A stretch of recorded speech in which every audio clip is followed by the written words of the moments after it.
Olá, tudo bem? Seja bem-vindo ao segundo episódio. No episódio de hoje, nós vamos ler e comentar o depoimento de 8 testemunhas e também o testemunho do profeta Joseph Smith. Então, vamos iniciar agora. Lembrando que eu, primeiramente, vou ler esses trechos, depois eu comento. Comentários baseados na minha opinião pessoal e que não representam a opinião oficial da Igreja de Jesus Cristo dos Santos Últimos Dias, tá ok? Então vamos começar. Depoimento de 8 testemunhas. Saibam todas as nações, tribos, línguas e povos a quem esta obra chegar que Joseph Smith Jr., o tradutor desta obra, mostrou-nos as placas mencionadas que têm a aparência de ouro e que manuseamos tantas páginas quantas o dito Smith traduziu, e que também vimos as gravações que elas contêm, as quais nos parecem ser uma obra antiga e de execução esmerada. E isto testemunhamos solenemente, que o dito Smith nos mostrou as placas, pois nós as vimos, e seguramos e sabemos com certeza que o dito Smith possui as placas de que falamos, e damos nossos nomes ao mundo para que testificarmos ao mundo do que vimos. E não mentimos, Deus sendo testemunha disso. Christian Whitmer, Jacob Whitmer, Peter Whitmer Jr., John Whitmer, Aaron Page, Joseph Smith Sr., Hiram Smith e Samuel Smith. Então aqui temos o depoimento de 8 testemunhas. No episódio anterior, nós falamos sobre o depoimento de 3 testemunhas. É interessante, né? Quando nós colocamos lado a lado o depoimento de 3 testemunhas com o depoimento de 8 testemunhas, algo que eu percebo diferente é que no depoimento de 3 testemunhas ele é um depoimento mais espiritual. Ele fala mais do poder de Deus, da importância que eles têm de prestar o testemunho para cumprir os mandamentos de Deus e prestar testemunho do livro de Mórmon. O depoimento de 8 testemunhas ele parece ser mais direcionado para a população em geral, né? Talvez na época, para que as pessoas que não estavam tão interessadas nas coisas espirituais, mas para saber legalmente, né, a veracidade das placas do livro de Mórmon. Parece que o depoimento de 8 testemunhas ele tem menos elementos espirituais citados nele. Ele é mais um depoimento realmente do tipo assim, a gente realmente viu e a gente tocou essas placas, e aqui estão os nossos nomes para testificar disso. Já o depoimento das 3 testemunhas, eles prestam mais testemunho do poder que eles sentiram, o poder que eles viram um anjo. Então ele parece ser mais espiritual, né, o depoimento das 3 testemunhas. E o depoimento das 8 testemunhas não é que ele não seja importante ou espiritual, mas ele parece ter um outro objetivo, né, um objetivo mais legal, né, de ser uma testemunha legal da veracidade do livro de Mórmon e da obra de Joseph Smith. Agora nós vamos ler então o testemunho do profeta Joseph Smith, como consta aqui no início do livro de Mórmon. As palavras do próprio Joseph Smith sobre o aparecimento do livro de Mórmon são: na noite de 21 de setembro de 1823, recorri à oração e súplica ao Deus Todo-Poderoso. Enquanto estava assim suplicando a Deus, descobri uma luz surgindo no meu quarto, a qual continuou a aumentar até o aposento ficar mais iluminado do que ao meio-dia. Imediatamente apareceu ao lado de minha cama um personagem em pé, no ar, pois seus pés não tocavam o solo. Ele vestia uma túnica solta, da mais rara brancura.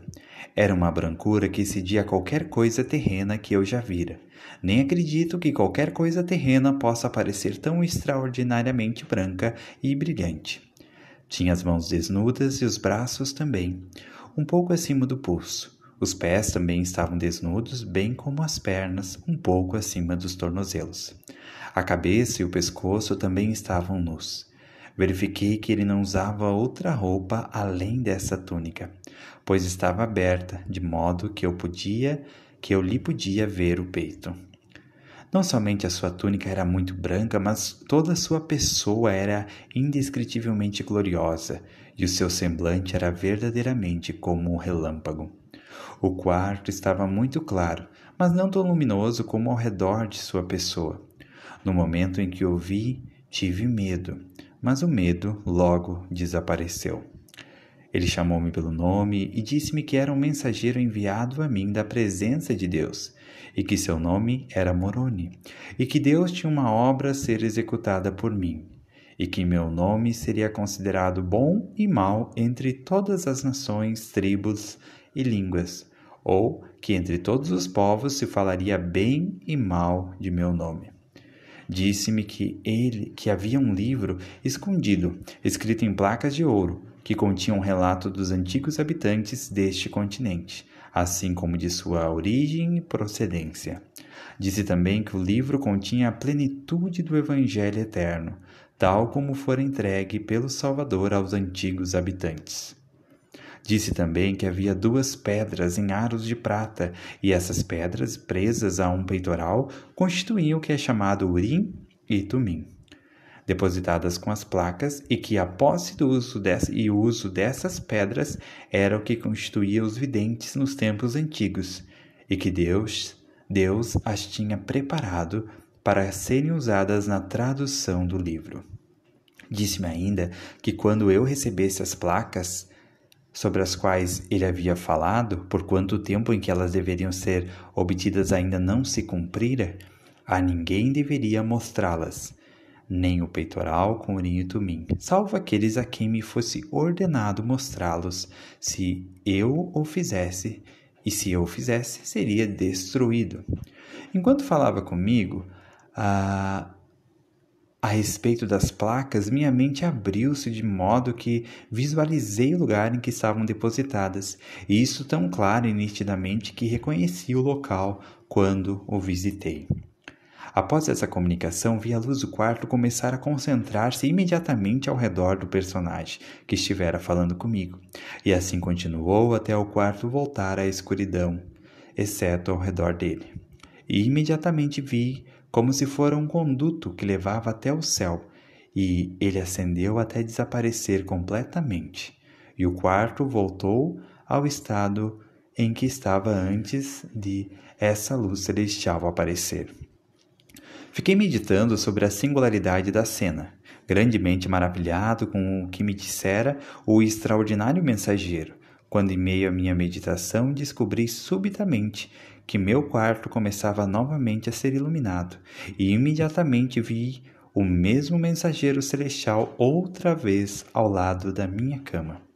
Relatou-me novamente, sem a mínima alteração, as mesmas coisas que me dissera na primeira visita. A seguir me informou de grandes julgamentos que recairiam sobre a terra, com grandes desolações, causadas pela fome, espada e pestilência, e que esses dolorosos julgamentos recairiam sobre a terra nesta geração. Tendo-me comunicado essas coisas, novamente acendeu como fizera antes. Naquele momento, tão profundas eram as impressões causadas em minha mente que perdi o sono por completo, atônito com o que havia visto e ouvido.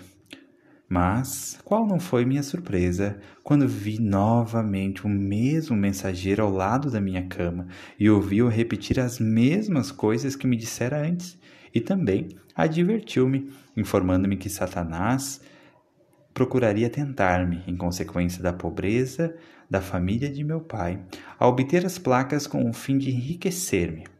Proibiu-me isso, dizendo que eu não deveria ter qualquer outro objetivo em vista ao receber as placas, a não ser o de glorificar a Deus, e que eu não deveria ser influenciado por qualquer outro motivo, senão o de edificar o seu reino.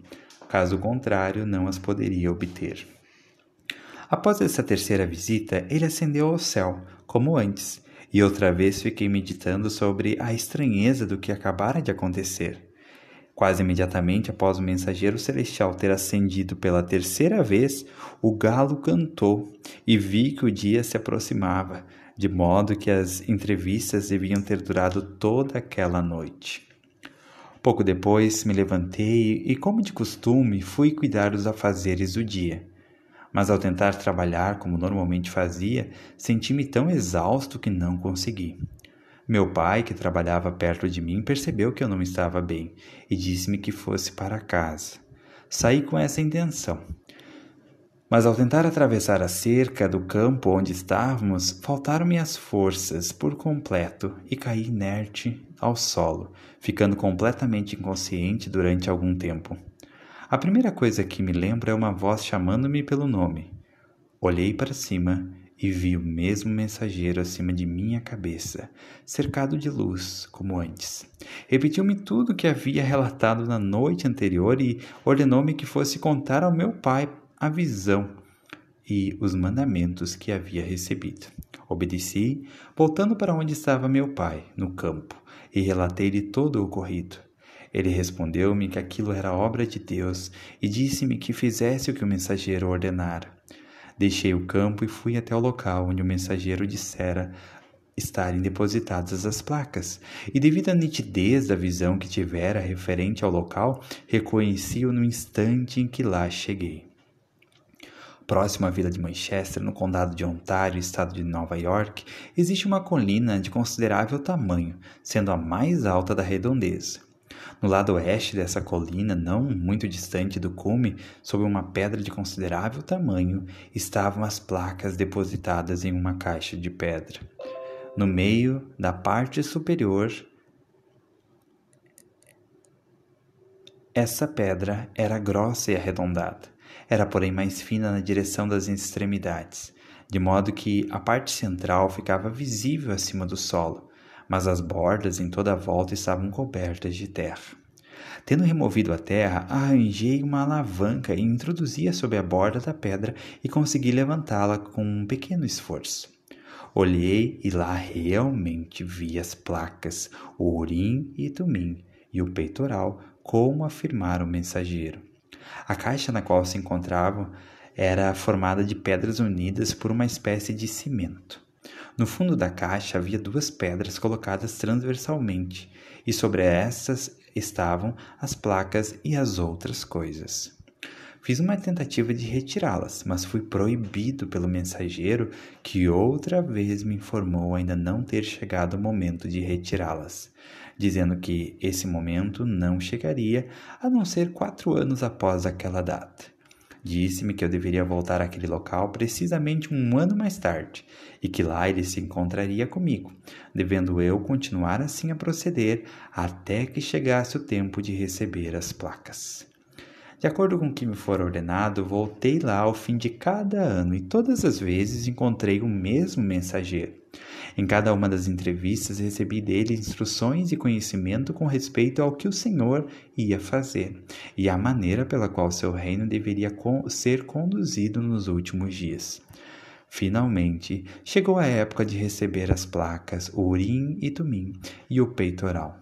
No dia 22 de setembro de 1827, tendo ido como de costume ao fim de mais um ano ao local onde estavam depositados, o mesmo mensageiro celestial entregou-as a mim, com a advertência de que eu seria responsável por eles e que, se eu os deixasse extraviar por algum descuido ou negligência, seria cortado, mas que se eu empregasse todos os esforços para preservá-los até que ele, o mensageiro, os reclamasse, eles seriam protegidos.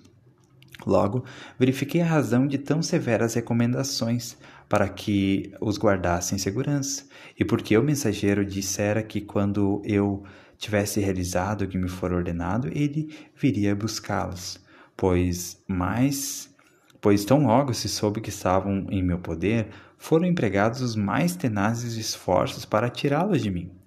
Todos os estratagemas possíveis foram usados com esse propósito. A perseguição tornou-se mais amarga e severa do que antes, e multidões mantinham-se continuamente alertas para tirá-las de mim, se possível. Mas, pela sabedoria de Deus, eles continuaram seguros em minhas mãos, até que cumpri por meio deles o que me fora requerido. Quando o mensageiro os reclamou, de acordo com o combinado, entreguei-os a ele, que os tem sob sua guarda até essa data, 2 de maio de 1838. Para a história completa, veja Joseph Smith História, na Pérola de Grande Valor.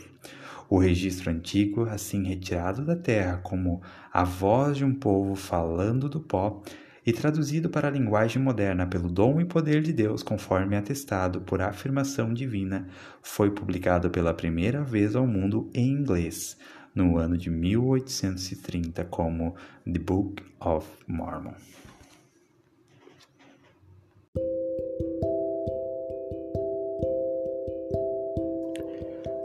Alguns comentários, então, sobre o testemunho do profeta Joseph Smith. Me chama a atenção essa parte em que ele fala assim: "E chamou-me pelo nome e disse que era um mensageiro enviado a mim da presença de Deus, e que seu nome era Moroni, e que Deus tinha uma obra a ser executada por mim." Então, primeiro, Moroni chegou chamando Joseph Smith pelo nome, mostrando que Joseph Smith já era conhecido e que ele estava vindo da presença de Deus e que Deus tinha enviado ele para conversar com Joseph Smith. Logo, Deus conhecia Joseph Smith pelo nome e da mesma forma ele conhece cada um de nós pelo nosso próprio nome. Interessante aqui também que diz assim: "E que Deus tinha uma obra a ser executada por mim." Então aqui Moroni apareceu para falar sobre essa obra que Deus tinha para Joseph Smith executar, que era para ser executada por ele. Da mesma forma, e de formas diferentes, obviamente, mas no mesmo sentido, Deus tem uma obra a ser executada por cada um de nós. Deus tem uma obra a ser executada por você, que só você pode executar. Ele tem uma obra a ser executada por mim, ele tem uma obra a ser executada por cada um de seus filhos. E eu convido você a ponderar. Você já sabe qual é a obra que Deus tem para ser executada por você? Você já perguntou sobre isso para Ele? Você já questionou? Senhor, qual é a obra que Tu tem que deve ser executada por mim nessa terra?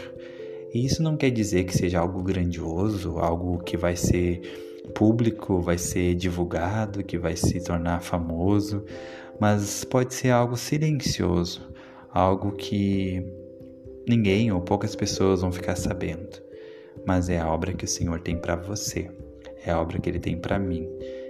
São obras diferentes, mas são obras especiais e importantes para cada um de nós. Então eu convido você a ponderar sobre isso. Qual é a obra que o Senhor tem para ser executada por você? Outro fator importante aqui desse testemunho do profeta Joseph Smith são a quantidade de vezes que Moroni apareceu. Você percebe quantas vezes Moroni apareceu? Eu contei aqui que ele apareceu 5 vezes. 3 vezes à noite, né, no quarto de Joseph Smith. Apareceu mais uma vez no campo, quando ele estava trabalhando, ele caiu lá, atravessando a cerca, e depois apareceu lá no Monte Cumorah, quando Joseph Smith chegou lá. Foram 5 vezes. Interessante que cada uma das vezes que ele apareceu, Joseph diz que ele repetia a mesma mensagem sem mudar nada, mas depois ele acrescentava algo mais. Isso é muito interessante. Aqui, eu vou dar um exemplo. Aqui diz assim: relatou-me novamente, sem a mínima alteração, as mesmas coisas que me dissera na primeira visita.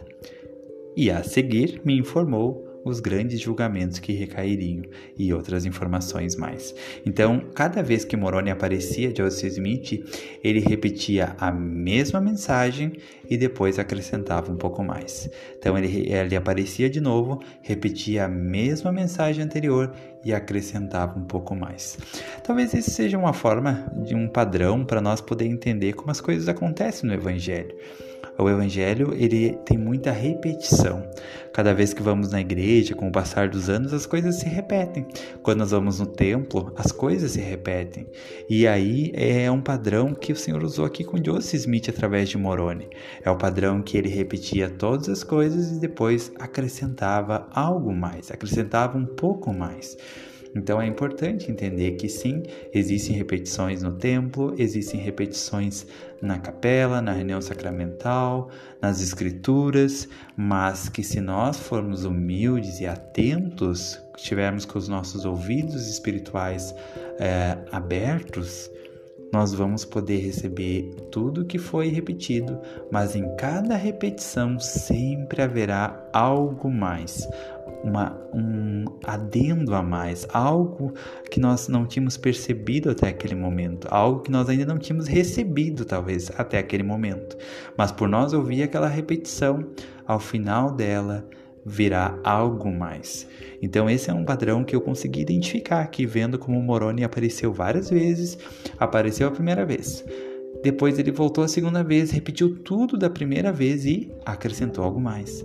Depois ele apareceu a terceira vez, repetiu tudo que ele tinha falado até então e acrescentou algo mais. Depois ele apareceu a quarta vez, ele repetiu tudo que ele tinha falado e acrescentou algo mais. Então esse é um padrão com que muitas vezes o Senhor usa para nos ensinar coisas importantes para a nossa vida, coisas importantes sobre o plano dele, sobre o Salvador Jesus Cristo.